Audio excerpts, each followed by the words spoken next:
మన మంగళగిరి టీవీ ఛానల్‌కు స్వాగతం. ఆంధ్రప్రదేశ్ విద్య, ఐటీ, ఎలక్ట్రానిక్స్ శాఖల మంత్రి నారా లోకేష్ న్యూఢిల్లీలో కేంద్ర విదేశాంగ మంత్రి జయశంకర్‌ను కలిశారు. విశాఖపట్నంలో AI center of excellence data city ఏర్పాటుకు కేంద్ర సహకారం కోరారు. రాష్ట్ర యువతకు సాఫ్ట్ స్కిల్స్ శిక్షణ, ఏపీని టెక్నాలజీ హబ్‌గా మార్చే లక్ష్యం.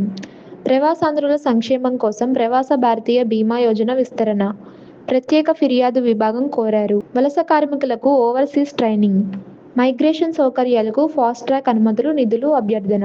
35 లక్షల ప్రవాసాంధ్రులు విదేశాల్లో. అమెరికాలో తలసరి ఆదాయం $1,26,000. ఐరోపా, ఆస్ట్రేలియా, జపాన్, కొరియాతో ఎంఎంపీఏ ఒప్పందాలకు మద్దతు.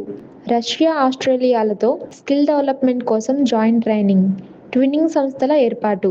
నైపుణ్యం పోర్టల్తో ఉద్యోగార్థులు, పరిశ్రమల అనుసంధానం. యువతకు విదేశీ ఉద్యోగావకాశాల కోసం కేంద్ర డేటా షేరింగ్ సహకారం కోరారు.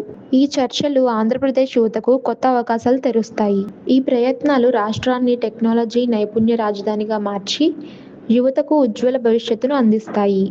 మరిన్ని వార్తల కోసం మన మంగళగిరి టీవీ ఛానల్ని ఫాలో చేయండి.